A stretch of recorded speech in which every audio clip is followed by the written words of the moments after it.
narito na po ang bagong mukha ng OWA para sa bagong Pilipinas.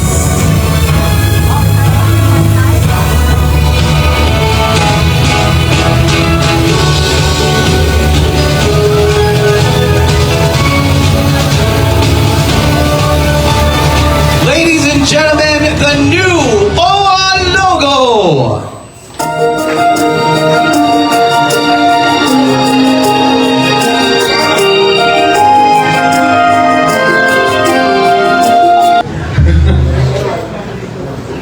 We became very emotional after seeing the logo now launch kasi mahaba-haba ang aming dinaanan. Hindi pala napakaliit na bagay ang magpalit ng logo. Kasi mula ay na inspirasyon na binigay niyo sa amin, now that our logo exemplifies the emotions that all our people in OWA have in our engagement sa ating mga OFWs, we're raising the bar higher. We're not just aiming for OFW satisfaction ng trabaho ng OWA, trabaho ng DFW. Now we're aiming not only for satisfaction, but for the delightful experience when you experience the OWA and the DFW touch. So yun po ang mas mukhang na mararamdaman, hindi lang visually, but we want the logo to communicate heart to heart. Kasi pagka tinignan nyo siya, kahit hindi nyo bubusisiin, there is sort of a subliminal message that the logo communicates to us. And I hope that how we see it is how you will also see it. Again, raising the bar from just mere satisfaction to a delightful experience that you have OWA and DFW to take care of you. Thank you very, very much. Thank you very much, Admin Arnel.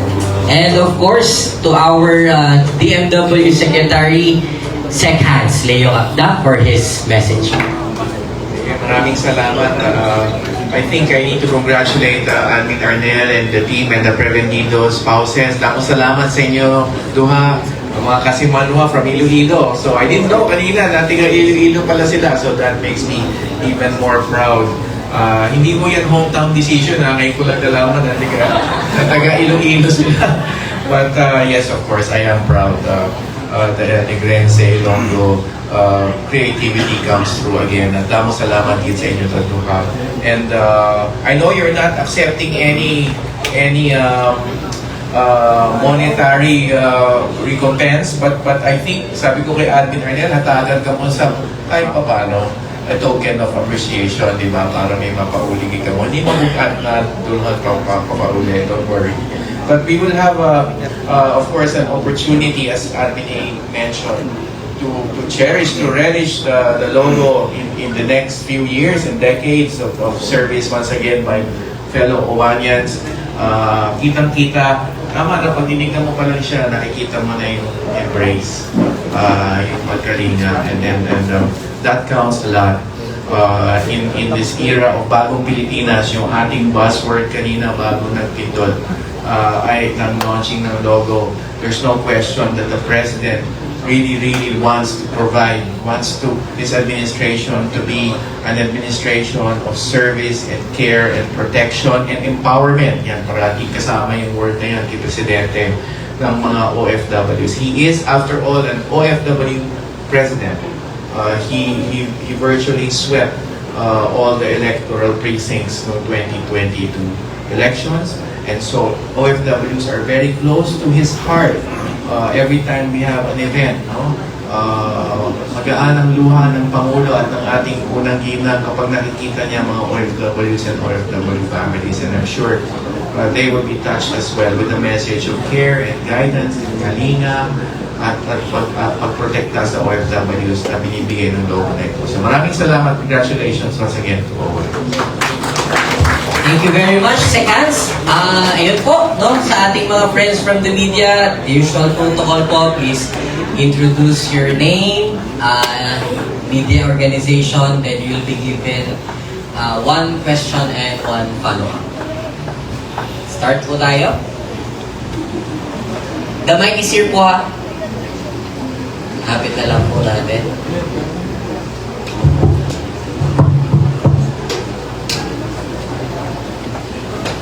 Questions po? Go ahead, sir. Hi sir, Tristan from Newswatch. Sir, siguro bakit po natin kailangan magpalit ng logo in the first place? Ano po ba yung motivation behind it? And siguro yung color scheme, color selection, bakit po yan yung mga napili natin? So siguro just a little bit of a context din. Tulad ng binanggit kanina ni Secretary Hans, yun kasing ginagamit na logo ng OWA, yun ay may relasyon pa sa pinanggalingan namin kung saan kami naka-attach ang agency, Department of Labor. And now that we're attached to the Department of Migrant Workers, parang nararapat lang na magkaroon na ng bagong mukha yung magsisimbolize sa OWA. Pangalawa, pag tinititigan kasi namin yung existing logo, parang hindi na rin kami makarelate eh. And that logo, I think has been representing OWA for more than 40 years yata. So it's just high time na magkaroon na ng bagong mukha yung OWA. Yun lang. Yeah, follow-up question, sir? Maybe invite po sila Sir Rab and yeah, this is also provided po in your press kit. So we have three colors. We have the gold, red, and blue. So the gold represents the valuable wisdom and knowledge that OWA imparts to OFWs and preparing them for the challenges and opportunities overseas experiences. And the blue symbolizes the trust of OFWs the OFWs have to OWA and commitment of OWA to offer support to all OFWs, especially through the hard times. And red would signify the sacrifice, the passion, and the courage of OFWs. What the OFWs bear to give a better life to their family and support the Philippines economy. So as you can see, it really is revolving around care, and you wanted to make sure that is really symbolized not just on the way it looks, but also the way it feels. And color was one of the main selections in order to make that happen. Thank you, sir. Next question po. Just to add that they also carry the colors of the Philippine flag, di ba? All government agencies do, anyway. Thank you, Sec. If Rab lang can take us through the process, did it involve research also? And why the passion, your passion in doing this logo? Do you have like a personal experience? I think na-mention kanina ni Mary Vic na parang you're also a family of OFWs. If you can share lang, why this is important? Mary's father is actually an OFW before, and it was a hard time because the reason why he needed to be away from family is because they needed money for her sister that was diagnosed. But that's just one of the heartbreaking stories as to why they would even want to be away from their family. If anything, like if their child is sick, they would really want to be there for them. But then again, there they are, away from home, hundreds and thousands of miles away, just to make sure that they were able to improve the lives of their family back here in the Philippines. And I believe that should be something that needs to be well represented. So in the process of research, we really dive deep into who OWA is today. Is there anything that we can improve on, like the way they are being presented in terms of like the logo? And really, I'm thankful for my wife as well on refining the narrative of the logo design, because she also gave justice to the thoughts and processes of everything that we researched in order to make the logo. Thank you, sir. Ayan, follow-up question. Kay admin actually na tsaka kay Sec. So, we're unveiling a new logo. We're showing that we care more. We would like to show that we care more for the welfare of OFWs. I know maraming programs, pero briefly, can you tell us what the department has done in the previous year perhaps to show that to OFWs? Ano yung pinaka-highlight po para sa inyo, admin and Sec, the changes that you made? Sa side ng OWA, ang una naming nasa isip, kasi kadalasan yung mga pinaplano, kailangan maramdaman kailangan maramdaman, maranasan, at di makalimutan. Na hindi lang ito parang trabaho ng pamahalaan, na kasi nandito kami at nandyan kayo, gagawa lang kami ng sinabi sa amin. So, ito ang gusto namin iwang karanasan sa OFWs. Yung gawain, yung iniisip araw-araw ng mga opisyalis ng DMW at OWA, ay araw-araw iniisip yung kayo, yung mga OFWs, na katulad yung mga kanina nakita nyo, naka-t-shirt ng ating bagong logo. So, sa pagdating sa mga nararanasan natin, mga trahedya sa bansa, inilunsad natin yung Ayos Truck. Ito yung Ayos Truck na umiikot, naka-assign sa Luzon, Visayas, Mindanao. It's a 10-wheeler truck equipped with Wi-Fi, may clinic, may comfort room, may generator, may stage, may sound system, mayroong LED. Now, because it will immediately provide access doon sa ating mga OFWs sa kanilang mga kamag-anak dito sa Pilipinas, sa kanilang pinag-aalalahanan. So, yun, we would like to make them feel na we are around. We come here for you to feel us. Tapos, nakita niyo naman ang yung mga OFW lounges natin sa Terminal 1 at Terminal 3, nabuo na natin, which brought down to 0% lahat ng mga kanilang mga concerns or pains of traveling, dahil ngayon hindi na nila kailangan galawin yung kanilang allowances na pambili ng mineral water, pambili ng pagkain, lalo pa kung napakatagal nilang mananatili sa airport.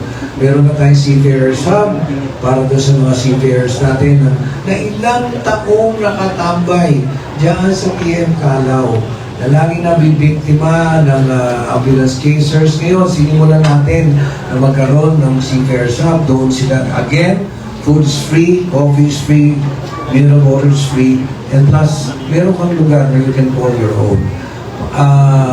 Kasama doon sa Magna Carta for Seafarers, yung magtayo pa ng napakaraming Seafarers Hub. Kasama rin sa direktiba ng Presidente na magtayo pa ng mga OFW lounges for, sa lahat ng mga airports natin. So, ngayon, nasa 548,000 na yata. Umakyat na ba?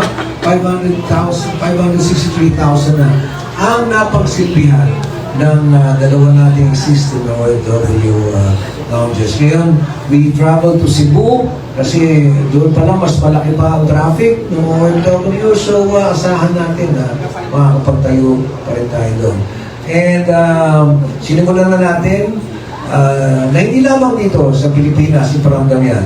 Sa Hong Kong, nag-ooperate na, and soon we will be formally opening it, the OFW Global Headquarters. Nandiyan dyan sa Admiralty, at tabi lamang ng Pacific Place, is strategically located para napakadaling i-access mo OFW. Sa 1,903 square meter na magiging tambayan ng ating OFWs. There's a huge migrants brew coffee there. There are sections there kung saan sila pwedeng gawin yung kanilang mga activities. Kasi sa Hong Kong, nakikita nyo, nandun sila sa kalye, and we do not want that. We do not want that. As I've said, gusto namin lagyan ng damdamin yung aming mga gawain. Hindi lamang sa kwento, hindi talaga araw-araw mo mararamdaman. Ano ba ang aking nakakalimutan? Meron pa ba? Scholarships natin. Iaakyat natin yan. Lalapit na kami sa board. Iaakyat natin ang numero. Kasi, bagamat pinapaniwalag namin, ang OWA naman isa lamang attached agencies. Hindi naman namin kayang pag-aralin lahat. Pero dahil gumaganda ang ating funding, so minabuti namin sasagot natin sa board, and I'm very, very sure this will be approved. Naiakyat ang numero pa na ating bibigyan ng scholarship grants. Ngayon, nasa 48,000 na tayo na pag-aral at kung patuloy na umaakyat ang numero na to. And sa araw-araw na aming pinapasok dito sa opisina, again, message to our OFWs. Araw-araw namin kayong iniisip.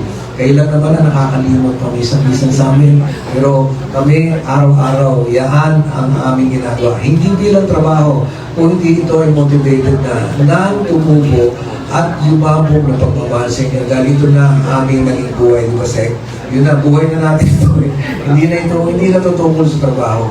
Hindi nyo na kami makakausap na interesado kami pag hindi tungkol sa OFW pinag-usapan. Para bang board na kami pag hindi nyo na usapan. So parang kami, we're confined our interest, we are confined our interest para sa inyo, OFWs. Kung meron pa ako nakalimutan, iabot ko na lang.